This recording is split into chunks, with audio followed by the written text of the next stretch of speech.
Now it is my pleasure and privilege to introduce Catherine Hahn, our guest author tonight. She is a retired 35-year teaching veteran of literature, theater, humanities, education, and communication classes at the University Community College and high school levels in Missouri, Kansas, and Arizona. In addition to a Bachelor's of Arts from Missouri State and a master's degree in Theatrical Direction from the University of Kansas, she completed Ph.D. work in the philosophy of theater and film with cognates in Psychology and Shakespeare. That's so interesting.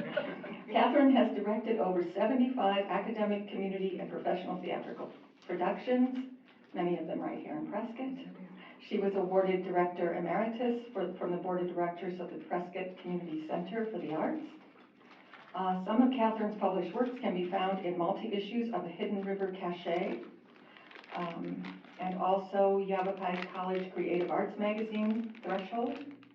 She won first and second places for nonfiction in the 2009 Professional Writers of Prescott Contest and first place for nonfiction in the 2010 Hassayampa Writers Club Contest. Catherine and her husband Frank have been Prescott residents since 1993. They share 4 children, 3 grandsons, and their terrier mixed dog Molly. She's going to read from Raking Leaves in the Wind, her first published book, and the first in a series. Let's give Catherine a warm welcome.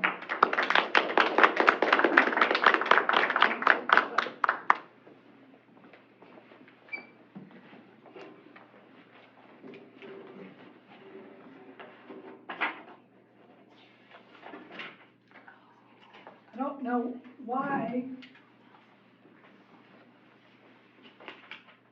we use writing so often to heal, but unresolved grief and regret are powerful subjects. Sometimes we're left with no direction but to look inward in order to heal. Closer, further. There you go. Yay! Raking Leaves in the Wind, as we just said, was my first book, is my first book, and it's also the first memoir in a series of 3 that I'm writing. The first book is about my childhood. I was a hypersensitive child, an HPS, as we're known, and it kind of leads into the second book that I'm writing now, and that book includes some of the worst decisions and best decisions I ever made in my life, and but resulted in a lot of things that I regretted and subjects I never grieved, and the power of that is very strong. And then the last book is about basically my life here in Arizona and how absolutely renovating that whole thing was for me, starting in 1990 when I was teaching at ASU. So those are the 3, and I'm going to read, it starts off, the book starts off very, very young. It starts off with my parents, because I think our parents and what they went through have a lot to do with who we are and what we went through. But I decided to read tonight from 12 years old. 12 years old is quite a threshold. So this chapter is called Jelly Roll Blues. Thursdays were Lucille days, one Thursday each of the 4 seasons. Lucille was an African-American woman who helped my mother deep clean our house those 4 times a year. Deep cleaning was the most challenging part of housework. It involved moving furniture, cleaning baseboards, washing windows, the hard stuff. Many of the Caucasian families in Webster Groves, Missouri in the 1960s were still wealthy. They had someone clean their homes twice a month or maybe daily. Those families were not like our family or those like us who dealt with collapsed finances and were no longer members of the social register. We tried to appear as though we still had money while money disappeared into thin air. We lived like inept magicians. When I was 12 years old, Lucille's summer Thursday in 1961 was the first time I noticed Lucille's skin was black and that mine was white. That morning I smelled coffee first and then bacon frying. I heard the shower running and Daddy was singing in the bathroom.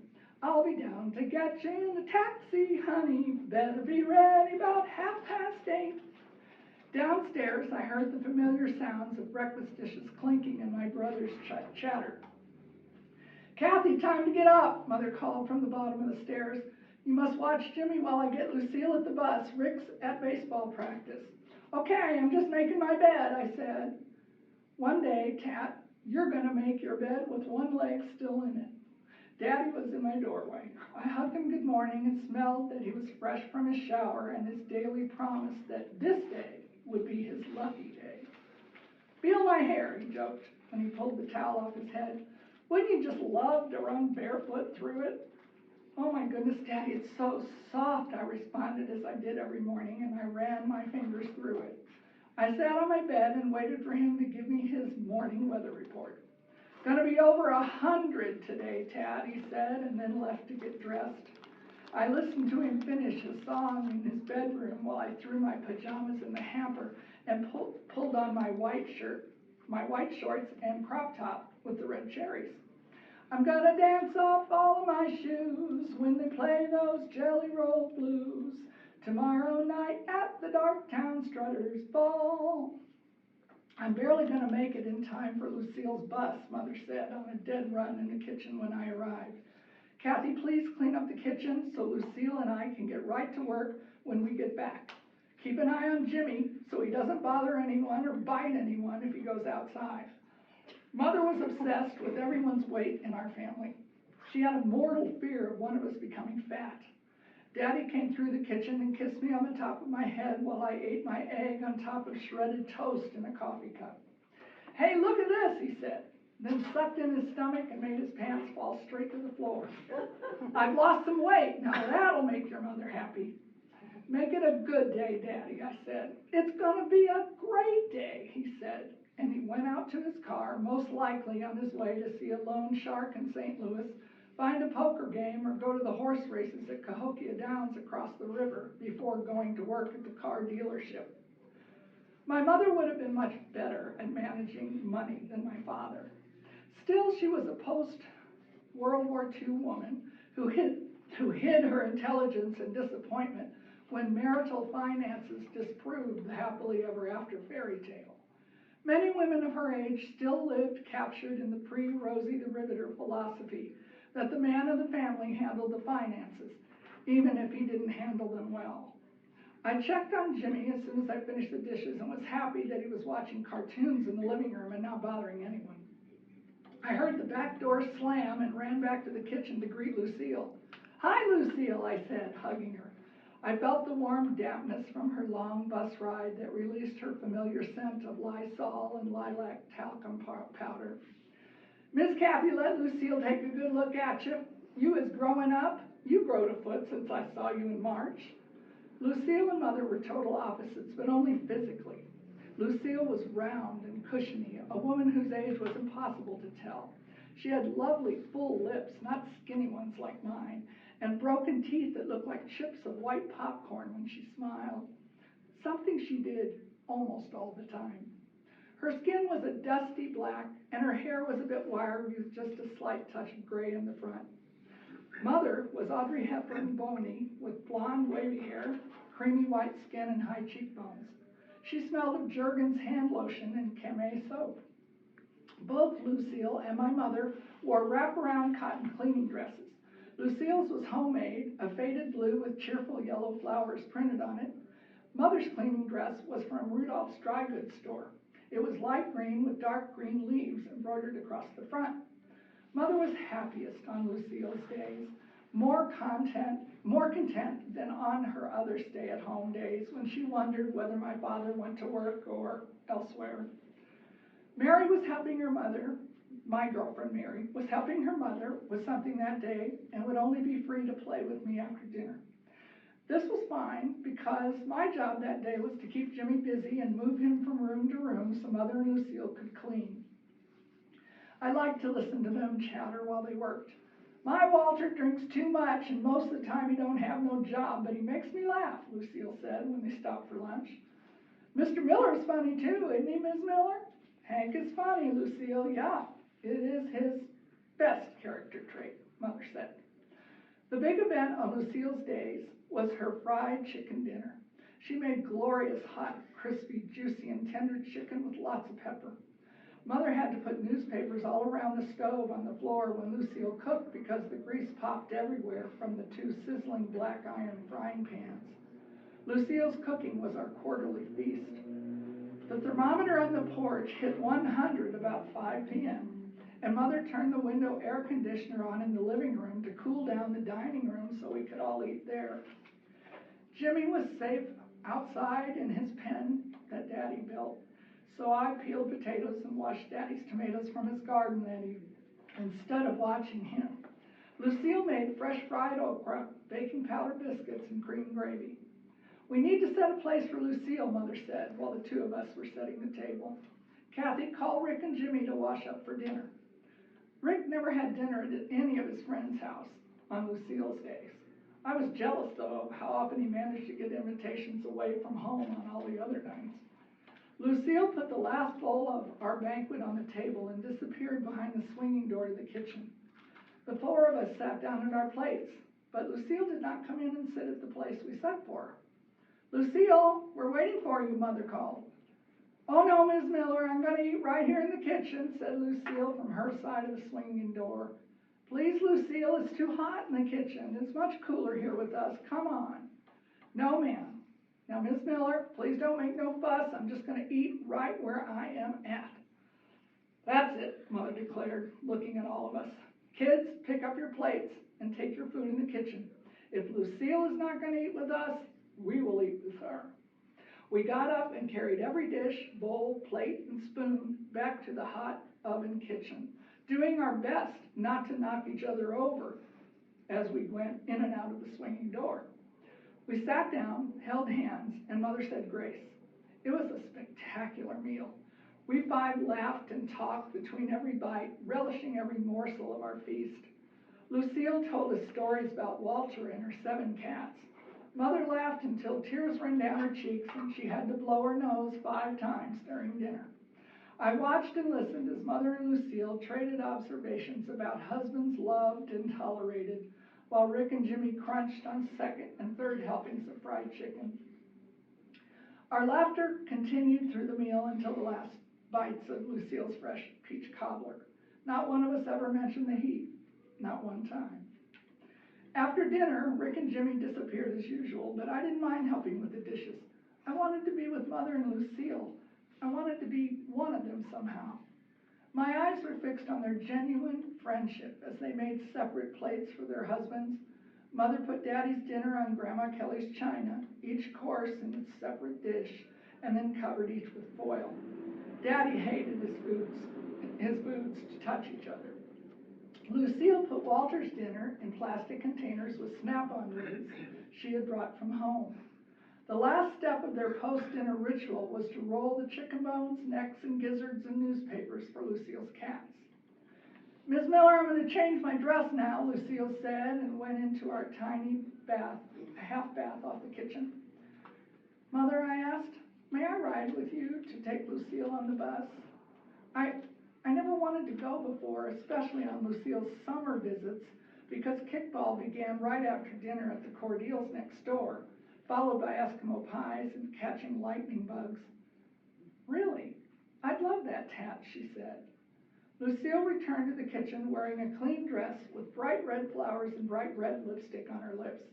The loose, damp, wiry wisps of her hair from hard work all day were tucked neatly into a braid. Boy, Lucille, you look so pretty, I told her. Well, thank you, Miss Kathy, she said. Walter likes me to look nice when I come home from work. I carried Lucille's rag bag with all the day's dirty cleaning cloths. Mother and I each took a bundle, and Lucille took the bag with Walter's dinner as we trooped out to Mother's old Pontiac. You sit in the back, Tat, Mother said.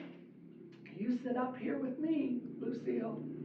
But Lucille would not have that arrangement. She plopped into the back seat before I could sit there. You belongs up front with your mother, Lucille said. It felt strange riding next to Mother in the place where Rick usually sat, but it was lovely.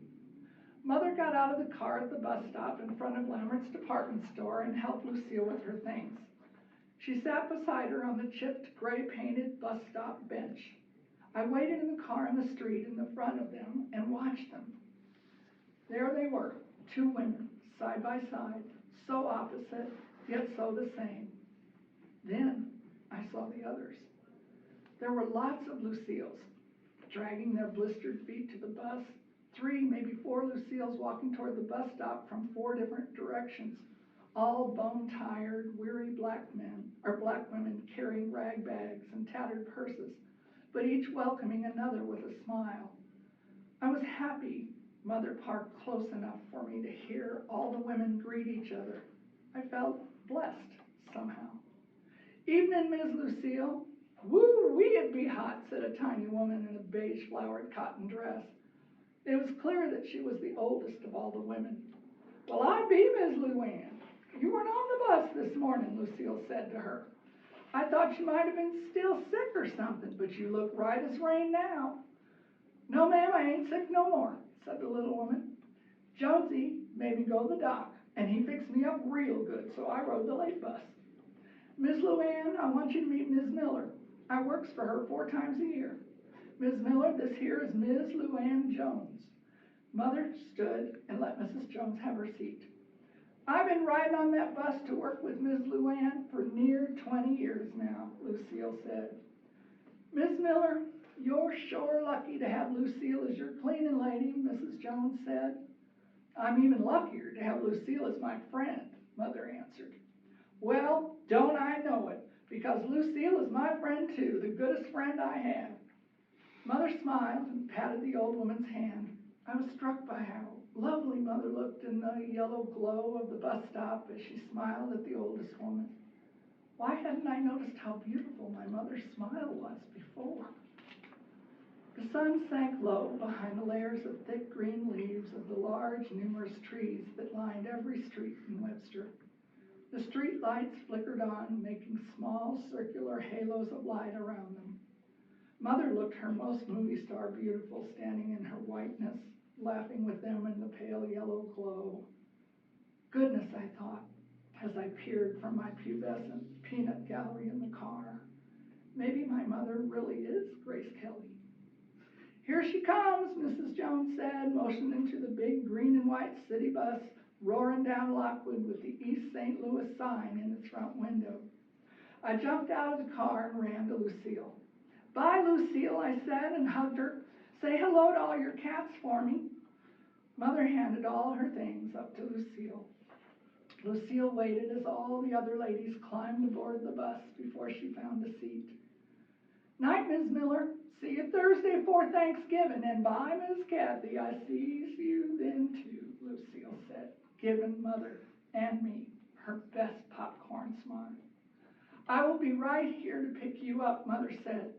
"And Lucille, you take care of yourself once in a while too, will you?" The bus door closed, and the interior lights shone, spotlighting its precious cargo of exhausted but talkative cleaning ladies. It was a social club I never knew existed and never forgot. The old bus revved up and sent thick black smoke and diesel fumes into the air. I stood beside my mother as we watched and waved until the old bus rattled and disappeared over the hill on Lockwood Avenue. Mother yawned and sighed when we got in the car to go home. "It was a good day," she said. I felt inexplicably shy. I wanted to hold my mother's hand and hold it all the way home, but touching my mother was not easy. Our family had to wait for her to touch us first. "Mother, I love Lucille," I said when she parked the old Pontiac in our garage. "I do too, Kathy," she said. The whole day felt like a shared secret with Lucille and Mother, the best kind of secret. The day had been relaxed and serene as Mother and I walked up our skinny, cracked sidewalk to the back porch. I turned and heard all the kids playing in the Cordeals' yard. "Mother, do I still have time to play?" I asked. She looked at me a while and patted my arm. "Just a very brief time, Ted," she said, and went into the house. I skipped across the grass toward the kids' excited sounds, and I sang, I'm gonna dance off all of my shoes when they play those Jelly Roll blues tomorrow night at the Darktown Strutters Ball. I was 12 years old, and there were still a few more lightning bugs to catch.